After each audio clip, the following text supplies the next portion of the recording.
हमारे बहुत साथी ऐसे हैं जो कर्जा ले लेके यहाँ धरना में आ रहे हैं। इस दर्द को हम क्या बताएं। सब इसको जान दिलाने के लिए आज हम लोग 16 दिन आज केंद्रीय कार्यालय का, झारखंड मुक्ति मोर्चा का केंद्रीय कार्यालय का घेराव कर रहे हैं।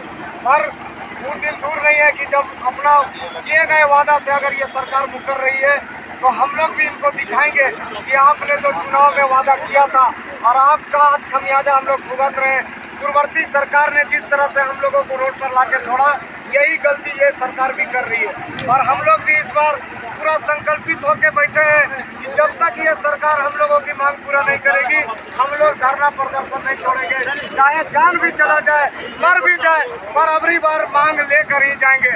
क्योंकि ये माननीय मुख्यमंत्री जी अपने चुनावी वादा से किए गए हैं और मुकर रहे हैं बार बार। मैं उनसे निवेदन करता हूं कि आप झारखंड के हित में बात करते हैं, आप झारखंड के लोगों के विषय में बात करते हैं, तो हम लोग भी आपका झारखंड को संवारने के लिए आपके हाथ से हाथ मिला के चलने के लिए तैयार है। बस आप हम लोगों का मांग को जल्द से जल्द पूरा करें, ताकि फिर जिस तरह, जिस भरोसे और जिस उम्मीद से हम लोग आपको लाए थे, फिर दोबारा आपको फिर से कैसे नहीं होंगे भैया। 100 दिन बहुत मायने रखते हैं। अभी बाल बच्चा लोग परिवार में अभी इस बात का चर्चा चल रहा है कि हम लोग का धरना कब समाप्त होगा। बच्चा लोग इंतजार में है कि कब पापा आएंगे कि दुर्गा पूजा मनाएंगे अच्छा से। तो बहुत कष्ट हो रहा है। हमारे बहुत साथी ऐसे हैं जो कर्जा ले लेके यहाँ धरना में आ रहे हैं। इस दर्द को हम क्या बताएं। सबके मन में बहुत दुख है इस सरकार को लेकर। मैं निवेदन करूंगा मुख्यमंत्री जी, आपको जितना कमाना था आपने कमा लिया, कम से कम उसका कुछ हिस्सा ही हम लोग को दे दीजिए। इसीलिए अगर ये सरकार हम लोगों की मांग को पूरा नहीं की तो आज तो ईडी पड़ा हुआ है, पूरा सिस्टम इनके पीछे पड़ जाएगा और ये दोबारा कभी राजगद्दी पे नहीं आएंगे। हाय लगेगा हम लोगों का इस सरकार को, अगर अपना चुनावी वादा को पूरा नहीं करती है तो हाय लगेगा। क्या लगता है कि आपका भविष्य खराब हुआ, आपको बच्चों का भी भविष्य खराब हो रहा है? हम लोग का भविष्य खराब तो हुआ ही, हमारा बाल बच्चों का भविष्य खराब हो रहा है। इस सरकार का भी भविष्य खराब हो जाएगा आने वाला दिन में। तमाम बैठे हुए मंत्री का लोग, तमाम बैठे हुए सत्ता के लोग सब जेल में जाएंगे अगर हम लोगों के साथ धोखा हुआ तो। क्योंकि हम ही लोग का किया गया पैसा, हम ही लोग का मेहनत का पैसा ये लोग ढांप के रखा है। आपको विश्वास नहीं कीजिएगा, प्रोत्साहन राशि एक एक स्वयंसेवक का प्रोत्साहन राशि 55 लाख रुपया बचा हुआ है जो ये सरकार नहीं दे रही है। हम लोग बहुत कष्ट में भैया, हम लोग एकदम मरने के कगार में है। और आप जो है देख रहे केंद्रीय कार्यालय का घेराव, वो दिन दूर नहीं होगा जब एक साथ हम लोग आत्मदाह करेंगे। झारखंड में इतिहास होगा कि पंचायत सचिवालय स्वयंसेवक के साथ छल किया गया। ये सरकार का परिणाम इस सरकार को दिखेगा। आप देखिएगा ये सरकार कहीं मुंह दिखाने लायक नहीं रहेगी अगर हम लोग का मांग पूरा नहीं करता। आप लोग कैसे जगाइएगा सरकार? देखिए, हम लोग तो संवैधानिक तरीके से अपनी मांगों को लेके हम लोग विगत 8 जुलाई से बैठे हुए हैं और इस दरमियान हम लोग कई कार्यक्रम किए हैं जिसमें आप लोग भी शामिल रहे हैं। देखे हैं आप लोग कि हम लोग बहुत अपना विधिवत तरीके से एकदम संयम के साथ अपनी मांगों को सरकार तक लगातार पहुंचा रहे हैं। अभी आप देखे होंगे कि 4 अक्टूबर को झारखंड मंत्रालय का घेराव था जिसमें 16 सदस्यीय प्रतिनिधिमंडल ग्रामीण विकास मंत्री से हम लोग मिले और ग्रामीण विकास मंत्री दुर्गा पूजा के बाद घोषणा करने की बात उन्होंने कहा सबके सामने में। तो आखिर दुर्गा पूजा इतना लंबा समय लिया क्यों जा रहा है? कौन सा ऐसा हमारा मांग है जो झारखंड सरकार को समझने में, उसको सोचने में, उसको करने में इतना समय क्यों लग रहा है? ये तो सवाल झारखंड के सरकार के जो प्रतिनिधि मंडल बैठे हुए, जो सरकार के मंत्री बैठे हुए हैं, जो सरकार के नेतागण हैं, उनसे पूछना चाहिए था आप लोगों को कि आखिर इनका जो मांग है वो कौन सा ऐसा मांग है जो झारखंड सरकार मांग देने से इतने समय बिता रही है, इतना पीछे हट रही है, इतना लेट कर रही है।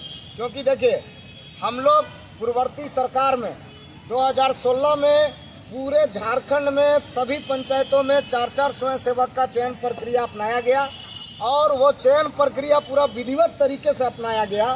ऐसा लगा कि जैसे झारखंड के युवाओं के लिए, झारखंड के लिए, झारखंड की बहनों के लिए, बेटियों के लिए सरकार एक नौकरी निकाली है।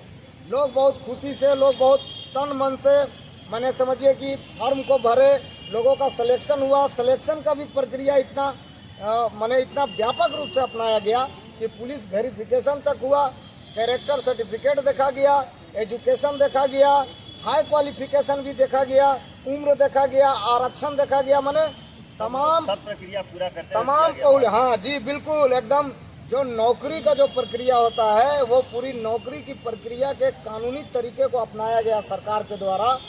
पर यहाँ पे हुआ क्या, पूर्ववर्ती सरकार में चयन तो हो गई 18,000 स्वयंसेवक लोगों को रोजगार सृजन के नाम पे रोजगार से जोड़ भी दिया गया। हम लोग को पता नहीं था कि चयन जो हम लोग का हुआ है हम लोग को सरकार किस ओर ले जाके कहाँ तक ले जाके छोड़ देगी। स्थिति ये हुआ कि रघुवर दास जी के समय हम लोग को तो काम मिलता था और उसका प्रोत्साहन राशि हम लोग को टाइम से भी मिल जाता था। पर एक सरकार आई, माने एक सरकार जब चुनाव के समय जब चुनाव आया उस समय माननीय हेमंत सोरेन जी एक भरोसा दिलाए पूरे झारखंड के लोगों को कि बदलो सरकार और पाओ अधिकार। ये इनका पहला नारा था कि बदलो सरकार और पाओ अधिकार। तो हम लोगों को भी लगा कि ये सरकार जो है अगर माननीय मुख्यमंत्री हेमंत सोरेन जी सत्ता में आते हैं तो शायद हम लोगों का जो अधूरा मांग है वो इस सरकार में पूरा हो जाएगा। ये हम लोगों को एक विश्वास जागा और हम लोगों ने भी इस सरकार को बनाने के लिए हर संभव मदद किया, हर स्तर से प्रयास किया और ये सरकार आ भी गई। अब ये सरकार को क्यों लाया गया और सरकार किस लिए आई उसको भी हम बता देना चाहते हैं। उसका साक्षात गवाह हैं हम कि जिस समय सोहराय भवन में एक बहुत बड़ा आयोजन हुआ था माननीय हेमंत सोरेन जी के द्वारा संविदा संवाद कार्यक्रम, उसमें तमाम झारखंड में जितने भी अनुबंध कर्मी, पारा टीचर हो, चाहे आपका कृषक मित्र हो, आंगनबाड़ी हो, जल सहिया हो, आपका स्वास्थ्य सहिया हो, माने तमाम पंचायत सचिवालय स्वयं सेवक के सदस्य, हम लोग भी 15 सदस्यीय प्रतिनिधि मंडल मिले थे उस कार्यक्रम में। और माननीय हेमंत सोरेन जी को हम लोग अपना जो संकल्प था, जो हम लोग का नियमावली था पूर्ववर्ती सरकार में, वो हम लोगों ने दिखाया और उन्होंने खुला मंच पे बोला सबके सामने कि पंचायत सचिवालय स्वयं सेवक का जो चयन प्रक्रिया अपनाया गया वो एक सादे पेपर में अपनाई गई है और रघुवर दास आप लोगों को ठगने का काम किए हैं। मेरी सरकार आती है तो आपके जो मांग है हम लोग निश्चित तौर पे आपको मानदेय लागू करेंगे, आपकी सेवा स्थायी करेंगे, आपका समायोजन करेंगे और जहां तक हो सकेगा सरकार बेहतर से बेहतर तरीके से मैंने आपका मांग को पूरा करेगी और आप लोगों का भविष्य उज्जवल करेगी। जितने कॉन्ट्रैक्ट बेसिस पर थे वो हेमंत जी के शासन पड़ गए। बिल्कुल यही हम बताना चाहते हैं कि जितने भी कॉन्ट्रैक्ट बेसिस पर लोग कर्मचारी थे, जितने भी संघ के लोग थे, माननीय हेमंत सोरेन जी की इन बातों पर सभी लोग आए।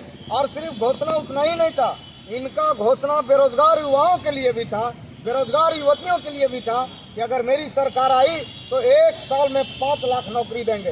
प्रधानमंत्री आवास के लाभुक लोग को बोला गया, जो उस तरह के लाभुक हैं जिनको लाभ लेना था, मेरी सरकार आई तो 3 लाख रुपया का आवास मिलेगा, मेरी सरकार आई तो बेरोजगारी भत्ता मिलेगा। इस तरह के तमाम घोषणाओं पर जो है झारखंड के सीधे साधे भोले भाले लोग हेमंत सोरेन जी की बातों में आकर और सरकार इनकी बनाई। हम लोगों ने भी बहुत उम्मीद और बहुत भरोसे के साथ, आप देख रहे होंगे इतने जितने भी पंचायत सचिवालय स्वयं सेवक के साथी हैं सब पूरे प्योर एकदम झारखंडी हैं और गांव से निवास करते हैं। और पंचायत के ये लोग वैसे लोग हैं जो सरकार के तमाम योजनाओं को धरातल पे उतारते हैं।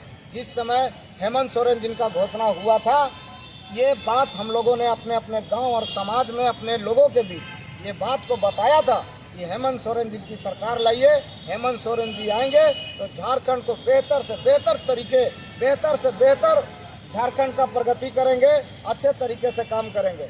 आज कहीं ना कहीं हम लोगों ने जो मेहनत किया अपने स्तर से, हम लोग सब ठगे महसूस हुए। मैं माननीय हेमंत सोरेन जी से अपील करूंगा कि अभी भी वक्त है, आपने जो पिछली बार जो घोषणा किया, अगर आप हमारी मांग को पूरा करते हैं इस बार, तो अगर आप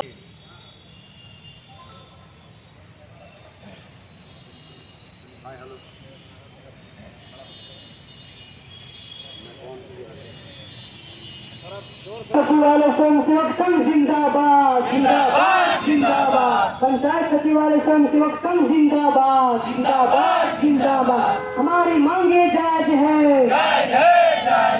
हमारी मांगे जायज